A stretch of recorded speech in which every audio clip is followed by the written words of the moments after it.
Moinabad farm house drugs party case remand రిపోర్టులో సంచలన విషయాలు వెలుగులోకి వస్తున్నాయి. ఫామ్ హౌస్ లోకి పోలీసులు ప్రవేశించిన టైంలో ఏం జరిగింది, ఎవరేం చేస్తున్నారు, డ్రగ్స్ ఎలా వచ్చాయనే అంశాలు రిమాండ్ రిపోర్టులో వెల్లడించారు పోలీసులు.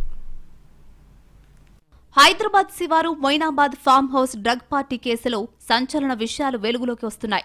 రిమాండ్ రిపోర్టులో పలు కీలక విషయాలు బయటపెట్టారు పోలీసులు. స్విమ్మింగ్ పూల్ దగ్గర మద్యం పార్టీతో పాటు డ్రగ్స్ వినియోగం జరిగినట్లు విచారణలో వెల్లడైంది.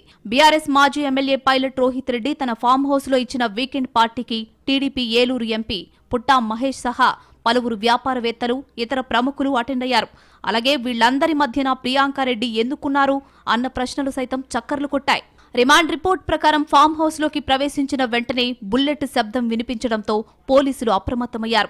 మేము పోలీసులం, కాల్పులు చేయొద్దు, ఎలాంటి చర్యలు తీసుకోమని గట్టిగా హెచ్చరించినప్పటికీ మరో 2 సార్లు బుల్లెట్ల శబ్దం వినిపించినట్లు రిమాండ్ రిపోర్టులో తెలిపారు. అదే సమయంలో మీరు కాల్ చేయండి, ఏం జరిగినా నేను చూసుకుంటాను అంటూ ఎవరో గట్టిగా చెప్పినట్లు పోలీసులు తెలిపారు. తర్వాత పోలీసులు గట్టిగా అరవడంతో కాల్పుల శబ్దం ఒక్కసారిగా ఆగిపోయిందని రిమాండ్ రిపోర్టులో వెల్లడించారు. పోలీసులు వెంటనే స్విమ్మింగ్ పూల్ ప్రాంతానికి చేరుకుని ఫామ్ హౌస్ లోకి ప్రవేశించారు. సర్చ్ వారెంట్ ను పైలట్ రోహిత్ రెడ్డికి అందజేసి భవనాన్ని తనిఖీ చేశారు. ఈ సమయంలో బాత్రూం సమీపంలో ఉన్న నమిత్ శర్మ చేతిలోని తుపాకీని పోలీసులు స్వాధీనం చేసుకున్నారు.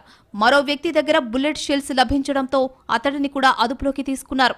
ఫామ్ హౌస్ లో ఒక మహిళతో పాటు మొత్తం 10 మందిని పోలీసులు అదుపులోకి తీసుకున్నారు. అక్కడి నుంచి జర్మన్ మేడ్ రివాల్వర్ ను స్వాధీనం చేసుకున్నారు. తర్వాత మొత్తం 11 మందిని విడివిడిగా విచారించారు. మొదట్లో ఎవరూ డ్రగ్స్ తీసుకోలేదని చెప్పి తప్పించుకునే ప్రయత్నం చేసినప్పటికీ పదే పదే విచారణ జరపడంతో చివరకు సిల్వర్ శరత్ కుమార్ డ్రగ్స్ తీసుకున్నట్లు ఒప్పుకున్నాడు. అతన్ని తనిఖీ చేయగా 2 గ్రాముల కొకైన్ బయటపడింది. కొకైన్ ఎవరు తీసుకొచ్చారన్న ప్రశ్నకు మొదట్లో ఎవరూ సమాధానం చెప్పలేదు. తర్వాత పైలట్ రోహిత్ రెడ్డి డ్రైవర్ను విచారించగా డ్రగ్స్ కోసం కొంతమందికి డబ్బులు ఇచ్చినట్లు అతడు వెల్లడించాడు. తదుపరి విచారణలో కౌశిక్ అనే వ్యక్తి తానే కొకైన్ తీసుకొచ్చినట్లు ఒప్పుకున్నాడు. పోలీసులు 11 మందికి డ్రగ్ లైవ్ కిట్ ద్వారా పరీక్షలు నిర్వహించారు. ఇందులో అర్జున్ రెడ్డి, కౌశిక్ రవి, రితేష్ రెడ్డి, నమిత్ శర్మ, రోహిత్ రెడ్డిలకు డ్రగ్స్ పాజిటివ్ వచ్చినట్లు తెలిపారు. కాల్పులు జరిపిన నమిత్ శర్మను అదుపులోకి తీసుకున్న పోలీసులు అతను ఉపయోగించిన తుపాకీ పైలట్ రోహిత్ రెడ్డి సోదరుడు రితేష్ రెడ్డికి చెందిన లైసెన్స్డ్ రివాల్వర్ అని గుర్తించారు.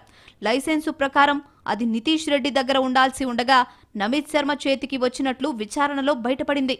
నమిత్ శర్మ ఉద్దేశపూర్వకంగానే కాల్పులు జరిపినట్లు విచారణలో వెల్లడించారు. పార్టీలో పాల్గొన్న వారు మద్యంతో పాటు డ్రగ్స్ తీసుకున్నట్లు కూడా విచారణలో ఒప్పుకున్నారు.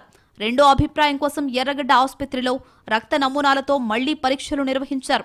ఈ పరీక్షల్లో ఎంపీ పుట్టా మహేష్ కుమార్ కు కూడా డ్రగ్ పాజిటివ్ వచ్చినట్లు వెల్లడైంది.